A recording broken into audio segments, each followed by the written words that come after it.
Moore and poet musician Jake Berry. I'm excited because these are two new, really wonderful friends of mine, and I'm so pleased to have you. Before I introduce them, however, just a little housekeeping. They'll be muted during the actual program, which is going to be recorded. And when it's over, you can unmute for a few minutes for discussion and questions. We currently meet the fourth Thursday of the month, 6 p.m. Eastern Time.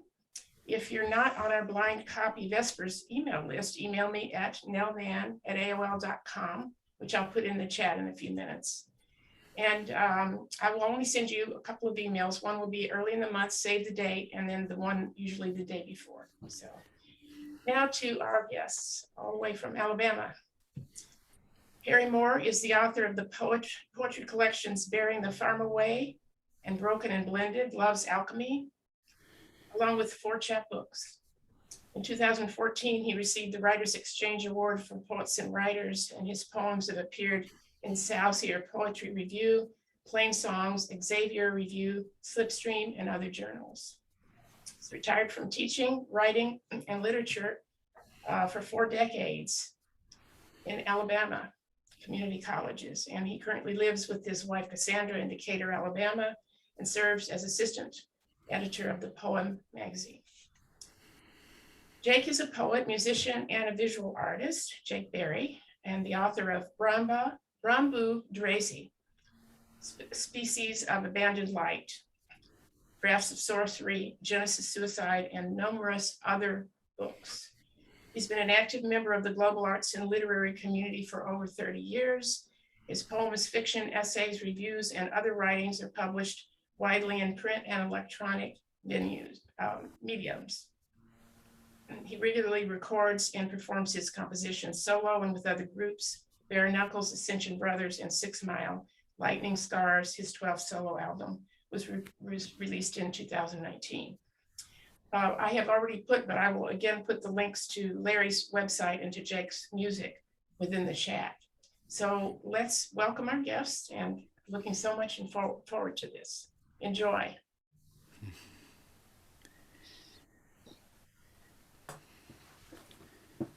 My first poem emerged from the discovery that 2 apparently contrasting words, the English greed and the Greek charis, usually translated grace, derived from a single Indo-European root meaning to crave.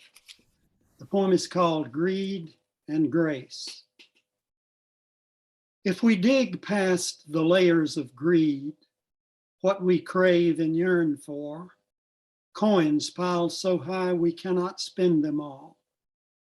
A house with more rooms than we can eat and sleep in. Dark-eyed models in the lingerie ad who might lie beside us, keep us warm. We find a spring, clear, bubbling beyond all we can drink, welling up over feet, knees, thighs, till we splash, swim, dive, our aging body at ease, buoyed with joy and gratitude. It is charis, fountain of everything good, always more than enough. Blocked, hoarded, it sinks slowly into itself, disappears. Open to friend and foe, it brims past all want, waters olive, apple, pine, palm, the towering trunk and hanging fruit of the baobab tree.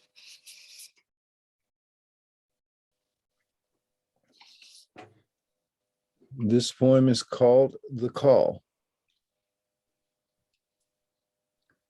If the soul is uncreated, conceived, not a made thing, that pear tree, flaming red against the dust of snow, must be some part of that which cannot be made, cannot be brought to reckoning by prayer or design, but only the face that turns to look at you over its shoulder as the storm passes, and silence claims you both as one and neither.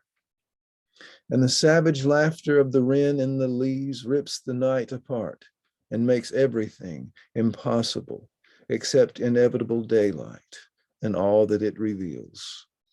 If I am attentive, passionately, to the marrow, she is still and forever laughing as she flies away into the mist, beckoning, beckoning.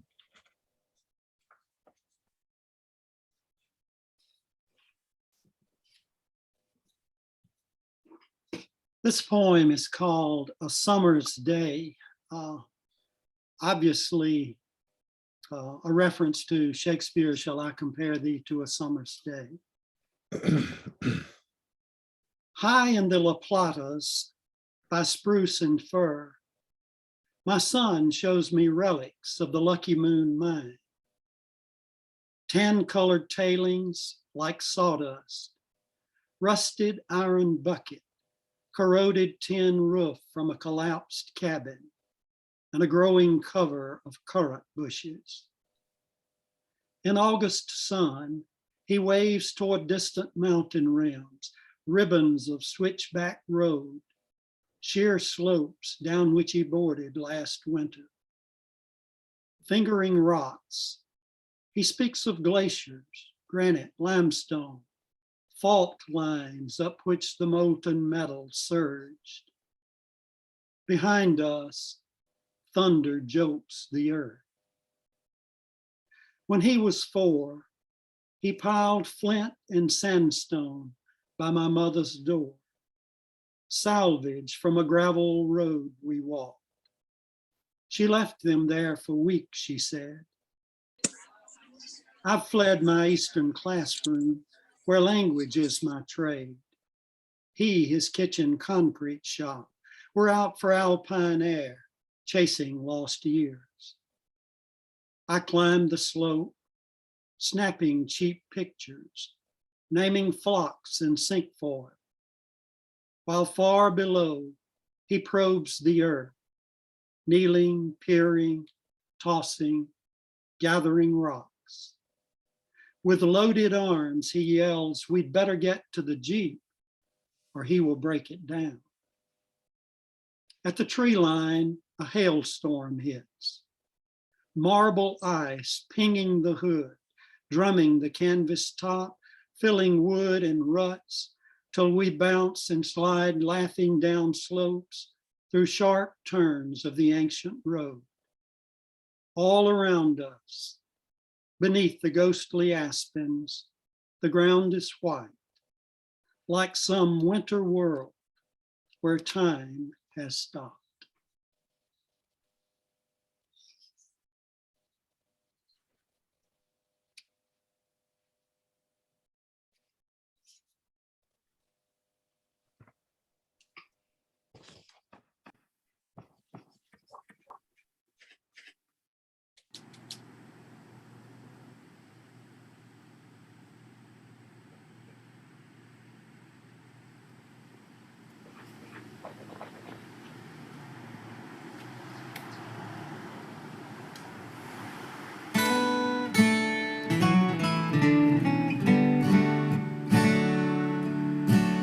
Moses stood on the mountain and looked out across the promised land, 1,000 years before, set aside for Abraham, who lifts a knife at the altar and hears a ram caught in the thorns.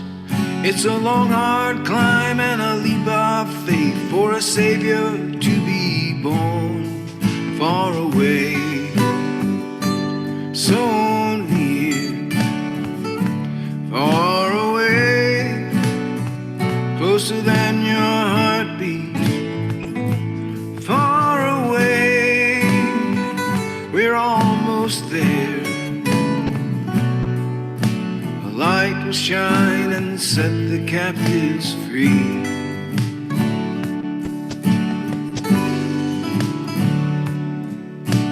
Jesus knelt in the garden and prayed for the cup to pass, but took the nails while his sisters wept faithful to the last. He arose and descended so you could lay your burden down. No matter where you are, you stand on holy ground, far away, so near, far away, closer than your heartbeat, far away, we're already there. Everyone is welcome at the feast.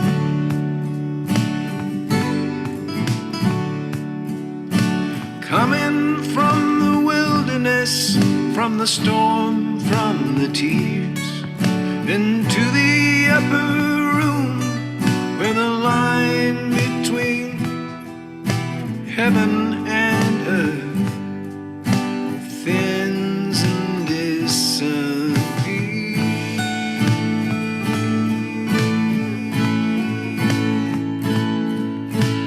In the beginning was the Word, made of flesh and bone. In the end, all that remains is that voice that calls you home, far away, so near, far away, closer than your heartbeat, far away, we're already there. Everyone is welcome at the feast.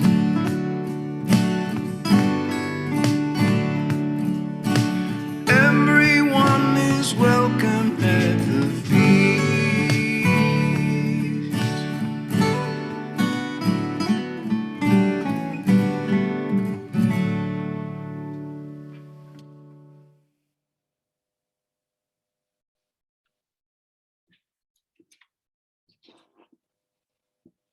Imagine that in the early 1950s, in rural East Central Alabama, pre-civil rights movement, before the Montgomery bus boycott, a small boy accompanies his father as they look for a lost foxhound.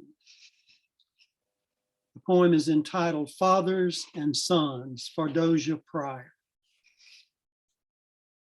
Sometimes when I'm eating, he said, or sitting by the fire, I get up and go out in the yard because I don't know if he's warm or has anything to eat. We sat on split-bottom chairs before a fireplace where oak and hickory smoldered on blackened fire dogs against the evening chill.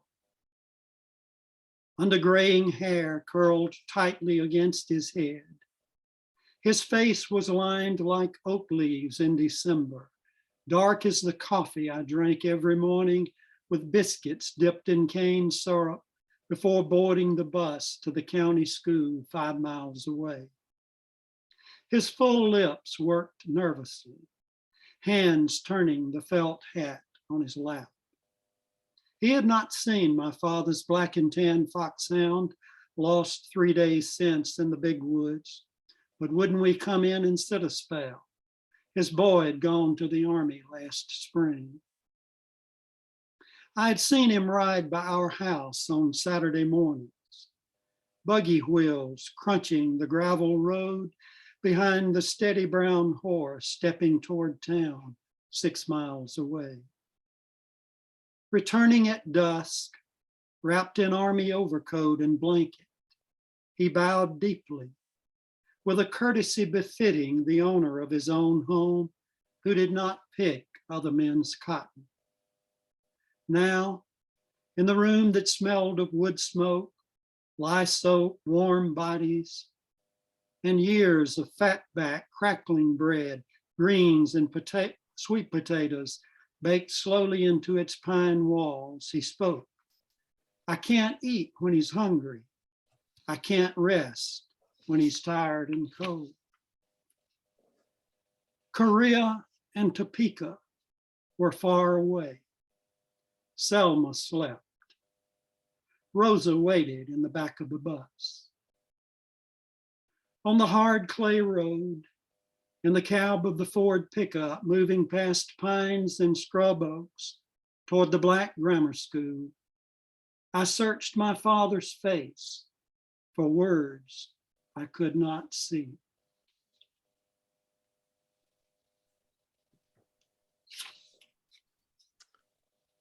Grandfather. Grandfather, you come to me in a dream with snakes in your hands. You so long among the dead, alive as the lightning wriggling between your fingers. If they were to strike, they would surely die, because I bleed your toxins.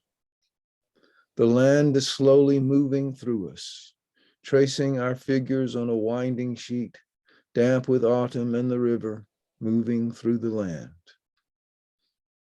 You were the anchor to my shadowing star, the one who filled the radio with mist so indecipherable, I could see the soldiers coming apart in a cold red wave. The antithesis of heaven, the antithesis of hell. Every Saturday morning in your workshop, calibrating tools to measure the intricate distance between righteousness and anger, smuggled through the odor of motor oil and sawdust. Our bloodline suspended between the pillars, what may become of the soul no longer fleshed in 4 dimensions, 4 phases of the moon, 4 precincts of the temple itself unfleshed. But your shape is all silent impossibility now, offering up these snakes. I hear their coral rings chanting as your face slips beneath my own. I have tried to consume it all and find some measure of grace in our conjunction, but only made paint from our tears and abandoned it, spread across the old and solemn walls of the Oracle House.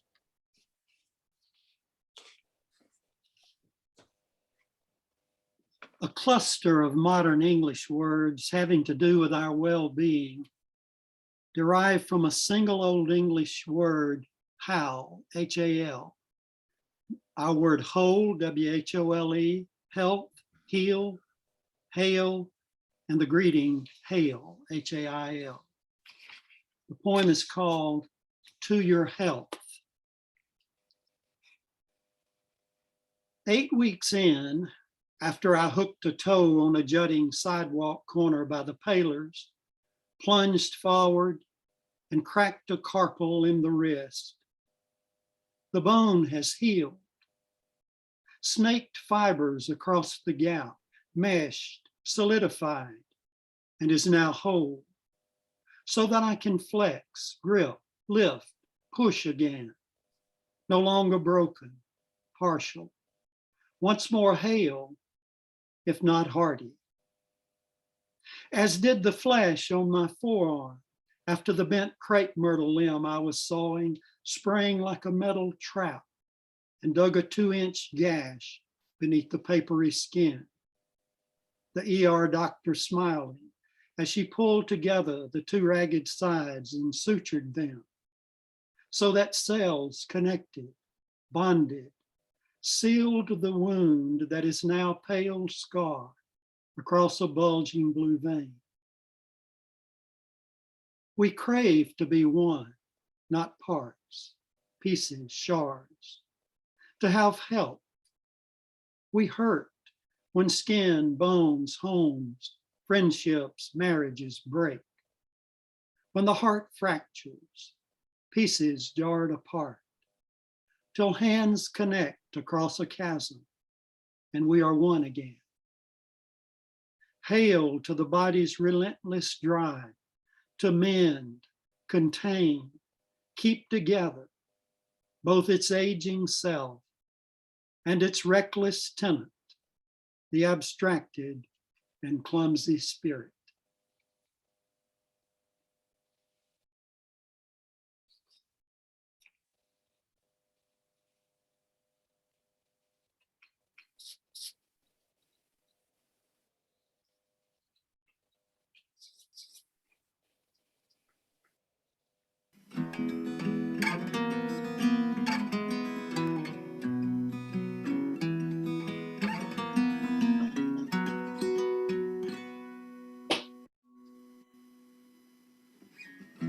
Nightingale, solitude, paper wings on the floor, a shiver robe in an empty room, skeleton key in the door. The only one who would refuse heaven's sweet repose, for life to spend in a garden house, the closed creation war.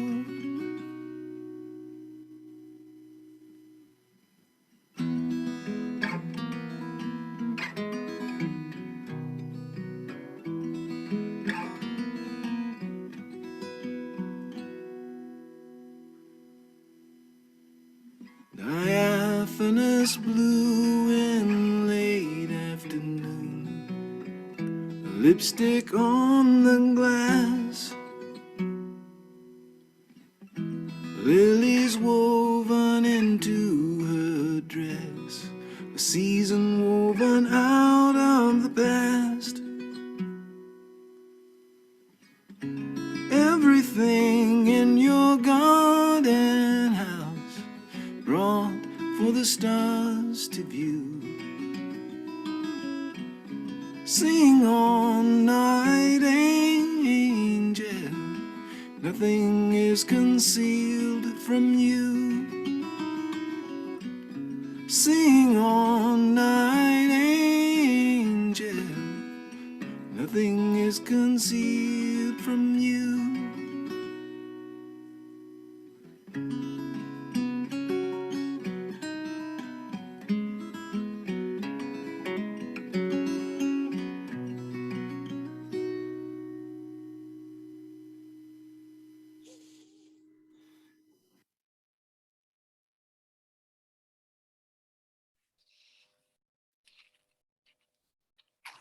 House.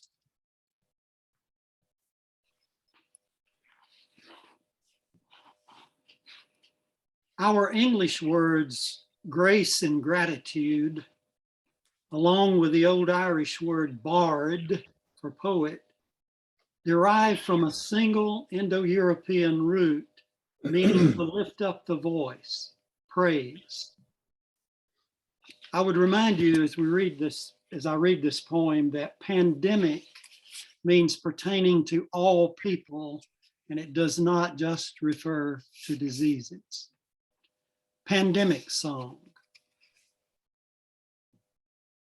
In the backyard garden, redbirds cheep, sparrows bustle, chitter, jays scream, die, die. From a cherry laurel's dense foliage, an eastern towhee offers its southern jo-ree, jo-ree. Doves coo and mourn from tall wires beside the alley. And a hidden wren sings, miss you, miss you. All voice is song, surging upstream toward the spawning pool. Hymns, ditties, jingles, orations, cantatas. Beside tall zinnias lingering through late summer, hummingbirds buzzing from feeder to flower. A place of beauty too deep and fecund to sort. There's pain enough for sure. Storms, fires, a rampant virus, hunger we toss money towards, beatings, shootings, tribal wars with words, the clock winding down on everything. But farther back, beneath, in, around all these, an unbidden urge to praise, give thanks, to hear in the bard's lofty cadence, in every child shout and laughter, a grace we cannot lose. Of this, with cicadas drilling deep into the silence, with crickets whose fiddling jig is their music, we sing, join the motley chorus.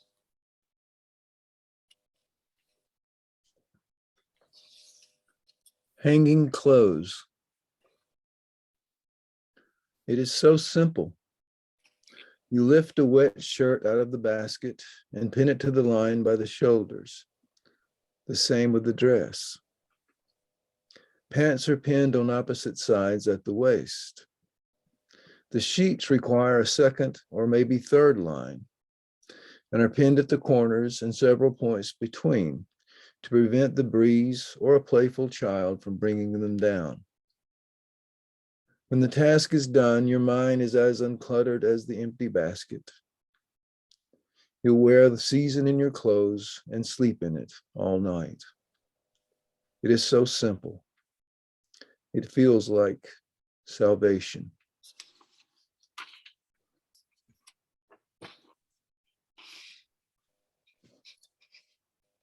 I was honored that Nancy selected this next poem to be a part of Roger's memorial service. It is rooted in the fact that our word sure, S-U-R-E, comes from a Latin root meaning without care. The poem is entitled Sure Thing. All is pending, provisional, tentative. The ham and cheese with mustard and sliced dill for lunch. Steady spasms of the heart. Dogs barking, sirens keening in the distance. A waning gibbous moon above the Puckett's house at 5 a.m. as I go for the morning paper. The son's, "Hey, Dad," across a continent as he drives to work and says Idaho is cold with slushy snow. The wife's hand reaching for mine at 3 a.m. under covers. All hangs by a tether, clutched, savored, till it drops away and the cosmos sighs, smooths itself, like a wrinkle on the lap of an April, a ripple across a still pond at twilight.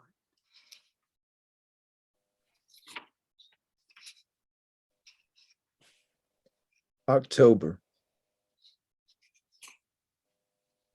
The great swan drifts overhead so early now. Make my life a prayer. The leaves on the branch ends of the maple turn from green to falling oxblood. Make my life a prayer. In the afternoon, the dead draw near. In the thin air, I can hear them singing. Make my life a prayer. The north wind blows the spent clouds south. Make my life a prayer. With every word that fills my mouth, make my life a prayer. And until I am turning with the season to see you face to face, make my life a prayer. Until every vanity has been erased, make my life a prayer.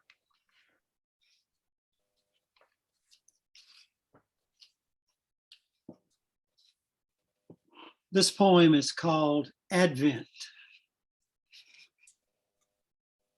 In our backyard bed, a scraggly mom blooms one last fling, white petals angling toward a distant sun. Pentas linger fading red, and one defiant dandelion bursts in brilliant yellow. Monkey grass hangs bitten limp, and twisted leaves litter the brittle zoysia. Beside a leaning amaryllis blade, The sign our daughter gave us begs in metal letters, grow. And on the tool shed roof, jasmine clings to concrete shingles 80 winters old. A neighbor's tall magnolia drops windfall seed pods on St. Francis, spattered brown from summer's rain. No birds haunt the dry and rusted bath. Across the way, a giant bare pecan scrawls itself against the sky, its tangled branches like chaotic capillaries from some hidden heart.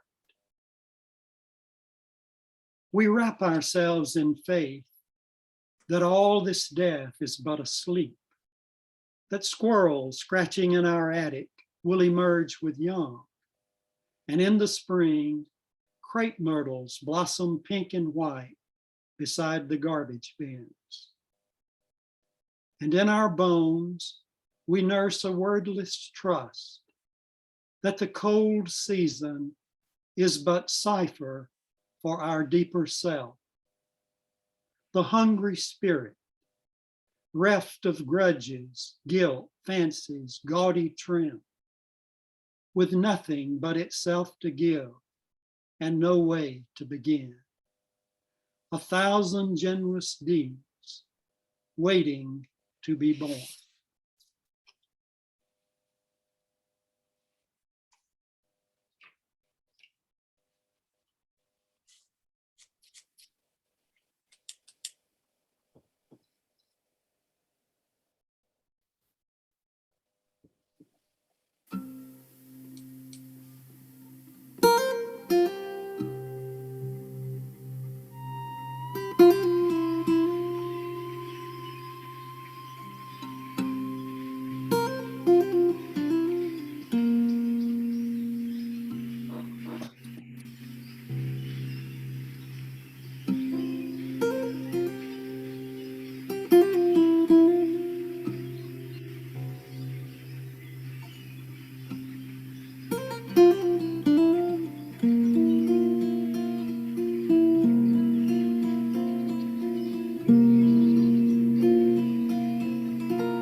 Be wary of thieves along the road to east, and they'll rob you of your gold and your wine.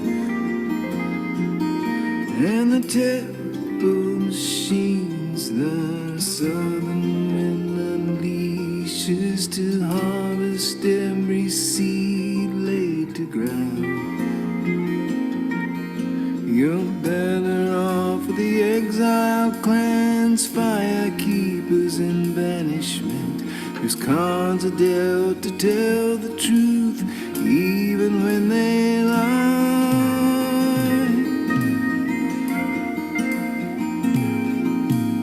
Lord of shelters, master of weathers, can you hear me now? I can no longer find a place to rest, but I can still turn the plow.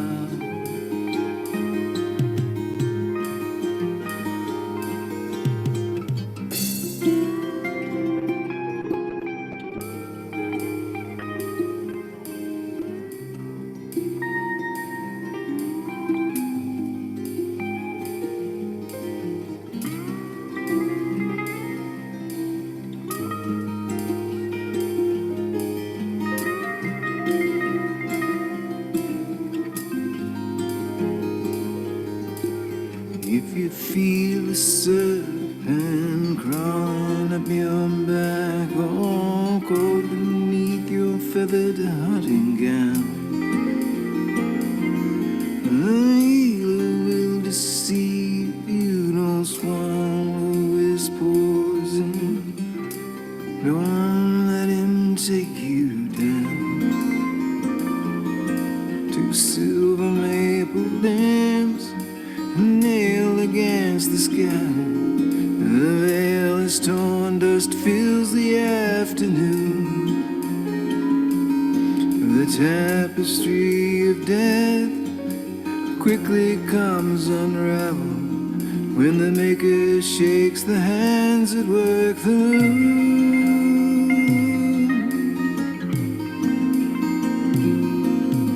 Lord of shelters, master of weathers, can you hear our cries?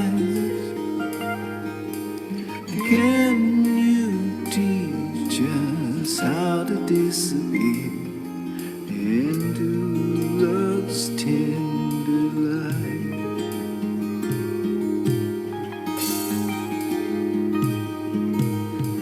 Lord of shelters, master of weathers, is there a song on your tongue? When the bitter rain is gone and the whippoorwill calls, we'll know that your song has been sung. We'll know that your song has been sung. We'll know that your song, we'll know that your song, we'll know that your song has been sung.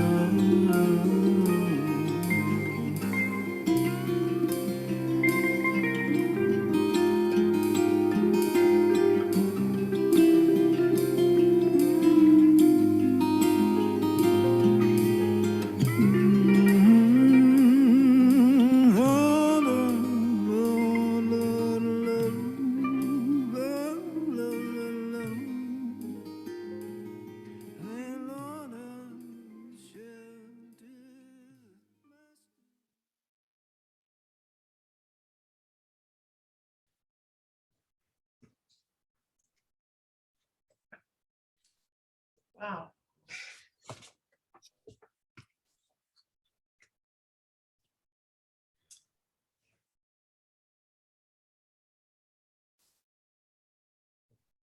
It almost seems a travesty to say any words right now. It was beautiful, all of it. Yeah. The flow, the messages. Thank you both deeply. Thank you for having us here. Yes. Honored to be here.